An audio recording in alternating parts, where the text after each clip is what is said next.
ನಮಸ್ಕಾರ ವೀಕ್ಷಕರೇ, ಇವತ್ತು ನಿಮ್ಮನ್ನ ಸ್ಪೆಷಲ್ ಜಾಗಕ್ಕೆ ಕರ್ಕೊಂಡು ಹೋಗ್ತಿದ್ವಿ. ನಮ್ಮ ಭಾರತಕ್ಕೆ ಮಹಾನ್ ನಾಯಕರನ್ನು ಕೊಟ್ಟ ಗುಜರಾತ್ನಲ್ಲಿರೋ ಮಹತ್ವದ ಸ್ಥಳಗಳ ಬಗ್ಗೆ ಇಂದು ನಾವು ನಿಮಗೆ ತಿಳಿಸ್ತಿದ್ದೀವಿ. ಆದ್ರೆ ಅದಕ್ಕೂ ಮುಂಚೆ ಈ ಲೋಕದ ಕಥೆಗಳು ನಮ್ಮ ಯೂಟ್ಯೂಬ್ ಚಾನಲ್ಗೆ ಸಬ್ಸ್ಕ್ರೈಬ್ ಮಾಡಿ, ಹಾಗೆ ಬೆಲ್ ಐಕಾನ್ ಪ್ರೆಸ್ ಮಾಡಿ. ಪ್ರತಿ ಶುಕ್ರವಾರ ಬೆಳಿಗ್ಗೆ 6:30ಕ್ಕೆ KR ಪುರಂನಿಂದ ರಾಜ್ಕೋಟ್ಗೆ ಒಂದು ಡೈರೆಕ್ಟ್ ಟ್ರೈನ್ ಇದೆ. ಅದು ಸುಮಾರು 1.5 ದಿನದಲ್ಲಿ ರಾಜ್ಕೋಟ್ಗೆ ರೀಚ್ ಆಗುತ್ತೆ. ಅದೇ ಟ್ರೈನ್ಗೆ ನಾವು ಸೂರತ್ಗೆ ಬುಕ್ ಮಾಡಿದ್ವಿ. ಅದಕ್ಕೆ ಬೆಳಿಗ್ಗೆ 9 ಗಂಟೆಗೆ ಸೂರತ್ಗೆ ರೀಚ್ ಆದ್ವಿ. ಅಲ್ಲಿಂದ ನಾವು ಸೋಮನಾಥೇಶ್ವರ ದೇವಸ್ಥಾನಕ್ಕೆ ಮಧ್ಯಾಹ್ನ 3 ಗಂಟೆಗೆ ಬಸ್ ಬುಕ್ ಮಾಡಿದ್ವಿ. ಅದಕ್ಕೆ ರೈಲ್ವೆ ಸ್ಟೇಷನ್ ಅಲ್ಲಿದ್ದ ವೇಟಿಂಗ್ ರೂಮ್ ನಲ್ಲಿ ಫ್ರೆಶ್ ಅಪ್ ಆಗಿ ನಾವು ಹೊರಟಿದ್ದೆ ಸೂರತ್ ಮಾರ್ಕೆಟ್ಗೆ. ಇಲ್ಲಿ ತುಂಬಾ ಚೀಪ್ ಆಗಿ ಬಟ್ಟೆಗಳು ಸಿಗುತ್ತೆ ಅಂತ ಸೋಷಿಯಲ್ ಮೀಡಿಯಾದಲ್ಲಿ, ಯೂಟ್ಯೂಬ್ ನಲ್ಲಿ ನಾವು ನೋಡಿದ್ದೇ ಆಯ್ತು, ಇಲ್ಲೂ ಒಂದು ವಿಸಿಟ್ ಕೊಡೋಣ ಅಂತ ಸೂರತ್ ಟೆಕ್ಸ್ಟೈಲ್ ಮಾರ್ಕೆಟ್ಗೆ ಒಂದು ವಿಸಿಟ್ ಕೊಟ್ವಿ. ಮೊದಲು ನಾವು ಹೋಗಿದ್ದೆ ಸೀರೆಗಳ ಸೆಕ್ಷನ್ಗೆ.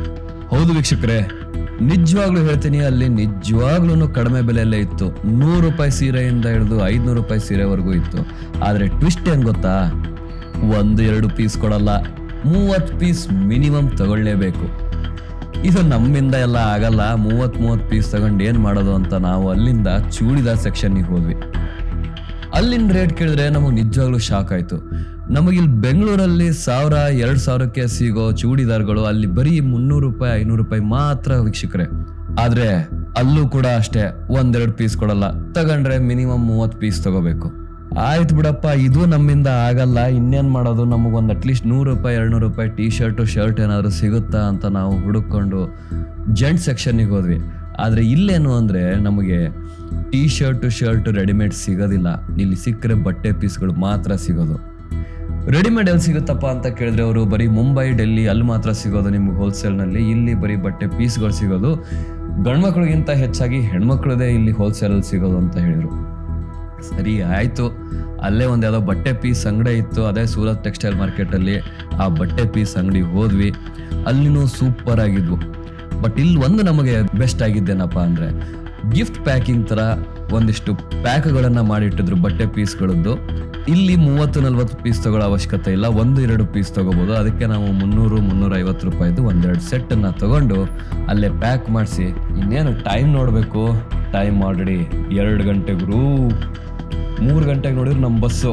ಬಿಡು, ಏನು ಸೂರತ್ ಏನು ದೊಡ್ಡ ಜಾಗ ಅಲ್ಲ, ಏನು 10 ನಿಮಿಷದಲ್ಲಿ ಎಲ್ಲಾದ್ರೂ ಹೋಗ್ತೀವಿ, ಬಸ್ ಹಿಡಿಬೋದು, ಇನ್ನೇನು 2:30ವರೆಗೂ ಎಲ್ಲ ನೋಡ್ಕೊಂಡು ಹೋಗೋಣ ಅಂತ ನಾವು ಗೂಗಲ್ ಅಕ್ಕನ್ನ ಕೇಳಿದ್ರೆ ನಮಗಿದ್ದ ಬಸ್ ಲೊಕೇಶನ್ನು ಸೂರತ್ ಟೆಕ್ಸ್ಟೈಲ್ ಮಾರ್ಕೆಟಿಂದ ಗುರು 1 ಅವರ್ ಜರ್ನಿ ಆಟೋದಲ್ಲಿ. ಅದು ಇನ್ನೇನು ಮಾಡೋದು, ಹೋಗೋದು ಅಂತ ಯಾರನ್ನಾದ್ರೂ, ಹೇಗೆ ಹೋಗೋದು, ಏನು ಮಾಡೋದು ಅಂತ ಯಾರನ್ನಾದ್ರೂ ವಿಚಾರಿಸಿದ್ರೆ ಅಲ್ಲಿರೋ ಲೋಕಲ್ಗಳು ಇನ್ನೂ ಹೆದರ್ಸ್ಬಿಡ್ಬೇಕಾ ನಮ್ಮನ್ನ.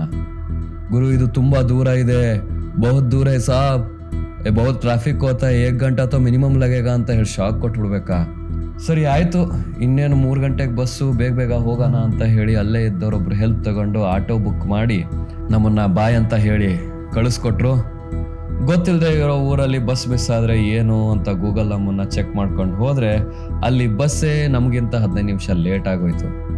ಹಬ್ಬ, ಕೊನೆಗೂ ಬಸ್ ಸಿಕ್ತಲ್ಲ ಅಂತ ಬಸ್ ಹತ್ಕೋದ್ರೆ ಆ ಬಸ್ ಹೊರಟಿದ್ದೆ 30 ನಿಮಿಷ ಆದ್ಮೇಲೆ.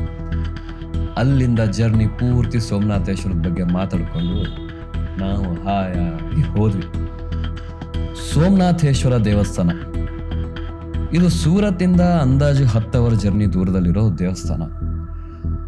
ಒಂದು ಸುಂದರವಾದ ದೇವಾಲಯ, ಸಿಕ್ಕಾಪಟ್ಟೆ ಹಲವು ಶಕ್ತಿಗಳ ಪುರಾಣ ಕಥೆಗಳನ್ನು ಹೊಂದಿರೋ ದೇವಸ್ಥಾನ.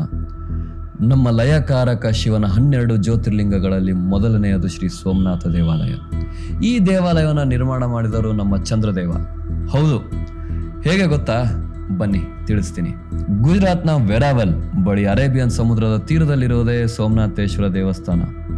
ತ್ರಿವೇಣಿ ಸಂಗಮ, ಕಪಿಲ, ಹಿರಣ ಮತ್ತು ಸರಸ್ವತಿ ಎಂಬ 3 ನದಿಗಳ ಸಂಗಮವಾಗಿರುವುದರಿಂದ ಪ್ರಾಚೀನ ಕಾಲದಿಂದಲೂ ಯಾತ್ರಾ ಸ್ಥಳವಾಗಿತ್ತು. ಆಗ ಚಂದ್ರದೇವರಾದ ಸೋಮನು ಶಾಪದಿಂದಾಗಿ ತನ್ನ ಹೊಳಪನ್ನು ಕಳೆದುಕೊಂಡಿರ್ತಾರೆ. ತಮ್ಮ ತೇಜಸ್ಸನ್ನು ಮರಳಿ ಪಡೆಯೋದಕ್ಕೆ ಸರಸ್ವತಿ ನದಿಯಲ್ಲಿ ಸ್ನಾನ ಮಾಡಿ ಶಿವನ ದೇವಾಲಯವನ್ನು ನಿರ್ಮಾಣ ಮಾಡುತ್ತಾರೆ. ಆಗ ಅವರ ಶಾಪ ನಿವಾರಣೆ ಆಗಿ ಮತ್ತೆ ತಮ್ಮ ಹೊಳಪನ್ನು ಪಡೆಯುತ್ತಾರೆ. ಈ ದೇವಾಲಯವನ್ನು ಸೋಮ ನಿರ್ಮಾಣ ಮಾಡಿದ್ದರಿಂದ ಸೋಮನಾಥ ದೇವಾಲಯ ಅಂತ ಕರೀತಾರೆ. ಇಷ್ಟು ಪ್ರಸಿದ್ಧ ದೇವಾಲಯಕ್ಕೆ ಏನೂ ಹಾನಿಯಾಗಿಲ್ವಾ ಅಂತ ಪ್ರಶ್ನೆ ಬಂದೇ ಬರುತ್ತೆ.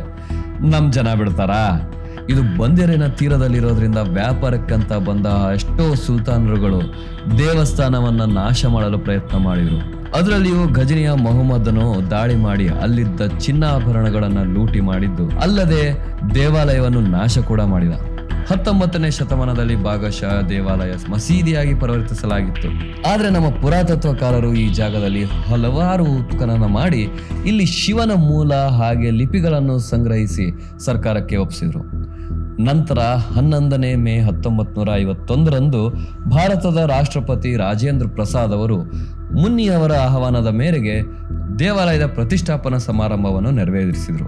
ಇಲ್ಲದೆ ಹೋಗಿದ್ರೆ ನಮಗೀಗ ಸೋಮನಾಥ ದೇವಾಲಯದ ಬಗ್ಗೆ ಒಂದು ಚಿಕ್ಕ ಸುಳಿವು ಸಹ ಇರ್ತಿರ್ಲಿಲ್ಲ ವೀಕ್ಷಕರೇ. ಹೀಗೆ ದೇವಸ್ಥಾನದ ಬಗ್ಗೆ ಮಾತಾಡ್ತಾ ನಾವು ದೇವಸ್ಥಾನಕ್ಕೆ ಬಂದ್ವಿ. ಅಲ್ಲೇ ಫ್ರೆಶ್ ಅಪ್ ರೂಮ್ನಲ್ಲಿ ಸ್ವಲ್ಪ ಫ್ರೆಶ್ ಅಪ್ ಆಗಿ ದೇವರ ದರ್ಶನಕ್ಕೆ ಹೋದ್ವಿ. ಈ ದೇವಸ್ಥಾನದಲ್ಲಿ ವಿಶೇಷತೆ ಏನು ಅಂದ್ರೆ ಇಲ್ಲಿ ಫೋನ್ ಎಲ್ಲ ಏನು ಯೂಸ್ ಮಾಡಂಗಿಲ್ಲ. ಅಲ್ಲೇ ಒಂದು ಕೌಂಟರ್ನಲ್ಲಿ ಫೋನ್ ಇಟ್ಟು ದೇವಸ್ಥಾನಕ್ಕೆ ಹೋಗಿ ದೇವರ ದರ್ಶನ ಸಹ ಮಾಡಿದ್ವಿ.